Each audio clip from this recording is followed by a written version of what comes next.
l'autre offrande précieuse des constellations dans ma vie quotidienne,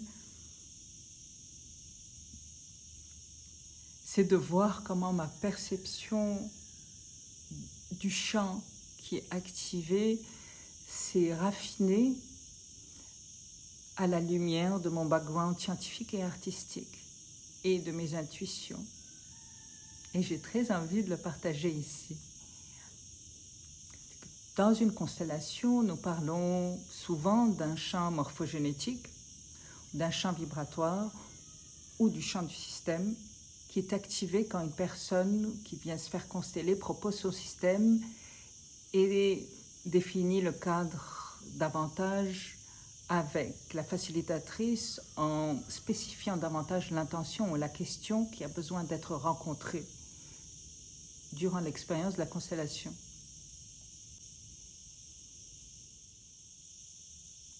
Et nous apprenons pendant les constellations que quand un champ est activé, il entre en résonance avec toute l'assistance à des degrés différents. Et les personnes qui représentent sont choisies en fonction, pas par hasard comme on dit, en fonction du degré de résonance subtilement perçu par la constellée qui décide de choisir maman ou papa, telle personne plutôt qu'une autre, par exemple. Quand le champ du système est activé, c'est pour moi un champ vibratoire, c'est un champ d'énergie. Nous baignons dans un bain énergétique.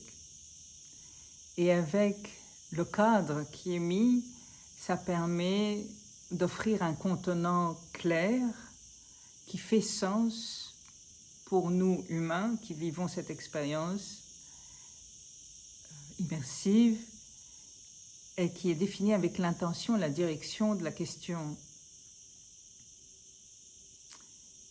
Et donc ce champ vibratoire qui est activé par le système de la personne qui est venue se faire consteller vient comme une musique réverbérer avec une des facettes des diamants des personnes présentes, parce que nous sommes comme des diamants avec des multiples facettes. Nous sommes multidimensionnels et les personnes qui sont là vibrent ou entrent en résonance avec ce qui est activé à des degrés différents. Donc. Et c'est ça qui est intéressant dans une expérience de constellation, c'est que le champ opère autant pour la constellée sur laquelle le phare, la lumière est mise, l'attention est mise, que pour les représentants et aussi subtilement sur les personnes présentes qui ne sont pas forcément choisies.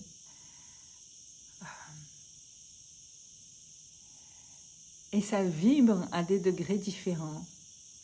Et c'est là où vient ma perception du monde duel et non duel. Parce que fondamentalement, l'espace dans lequel nous baignons est énergie. On pourrait dire de l'air, mais disons qu'à un point de vue scientifique, physique, chaotique, on va dire que c'est de l'énergie. Puis de l'énergie, ce sont des vibrations, des fréquences. Donc c'est comme une musique audible ou inaudible par nos oreilles d'humains.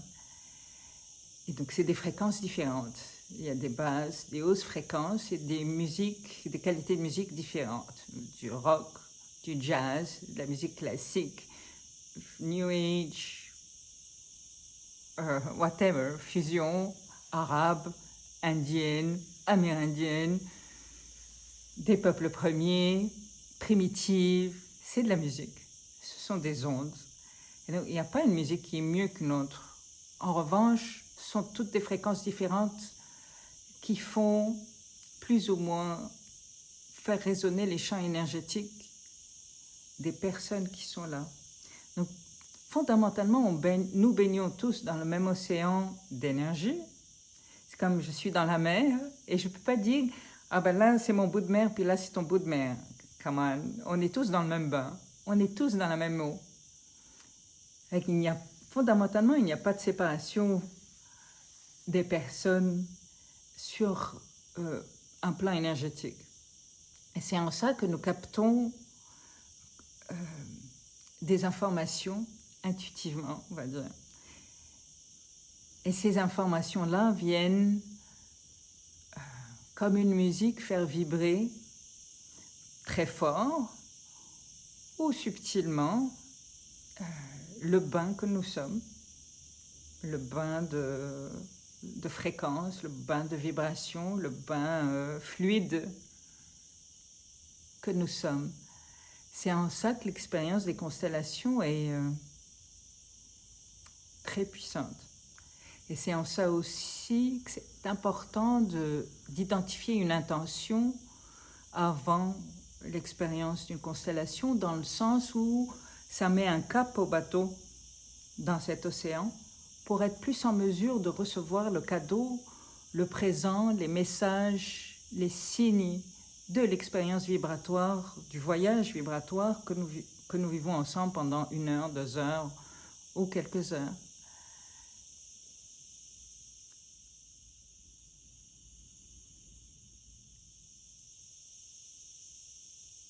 Il y a quelque chose d'intéressant qui s'est révélé à moi aussi dans ma perception du chant, dans le sens de la posture de la facilitatrice ou de la thérapeute. Notez qu'ici, le féminin est utilisé à titre générique.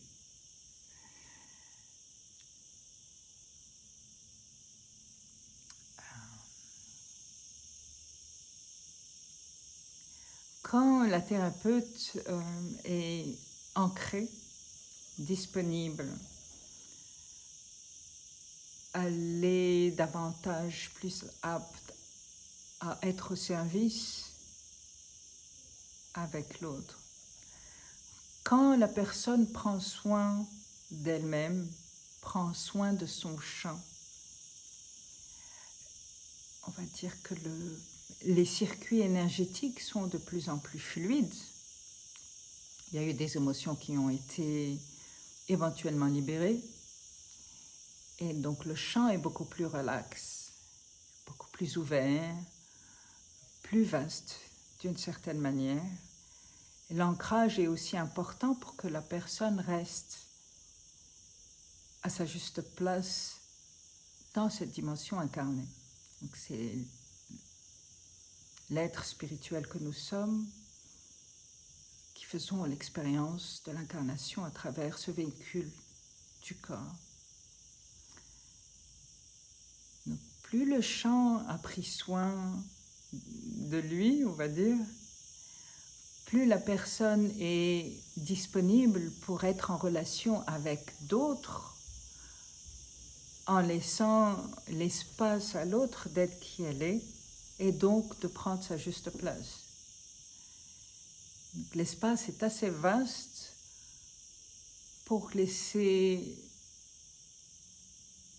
un espace confortable à l'autre de s'exprimer sans qu'il n'y ait une réaction.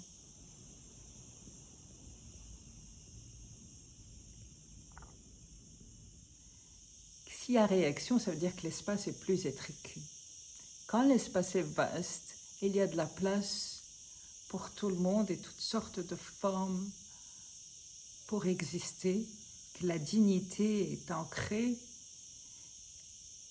la conscience est consciente d'elle-même et est disponible à rencontrer la vie en gardant sa dignité à sa juste place.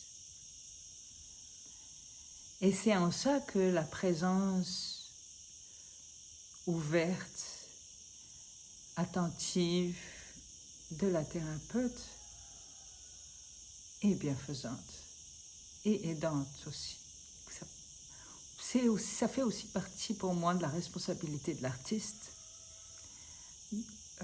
dans sa manière de créer une œuvre en étant disponible pour laisser la vie circuler à travers le corps sans qu'il y ait interférence d'un mental ou d'un ego qui a un agenda derrière.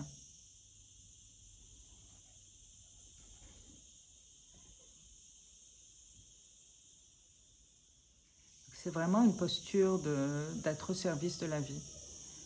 Et que je veux bien être aussi, cultiver cette posture-là en tant qu'humaine. Et le fait de poser les piliers d'énergie, d'ouvrir l'espace sacré matin et soir m'aide à cultiver cette posture au service de la vie.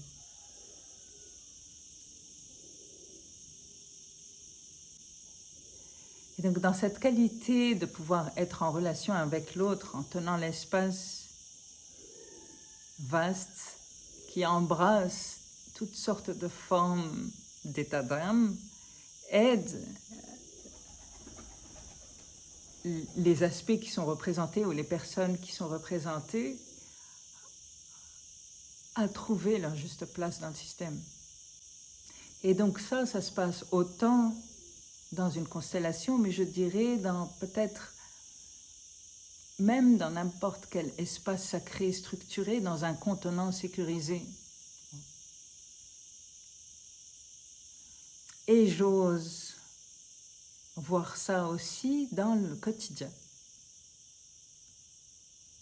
Quand la personne tient bien son ancrage, au moins chez elle, pour commencer. Et là, je fais un lien avec mon quotidien,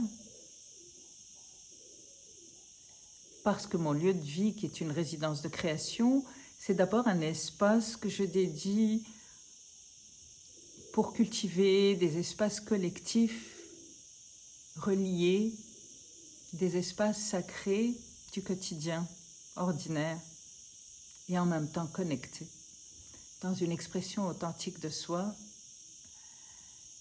et libre.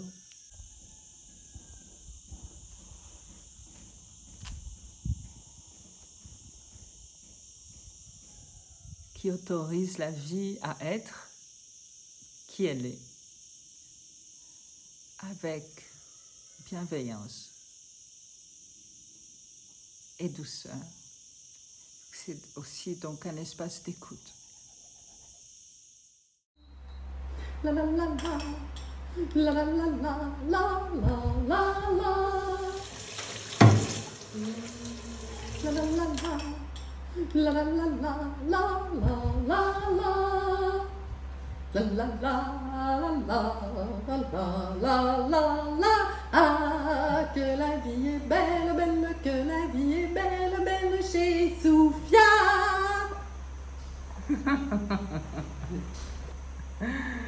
Ah, merci.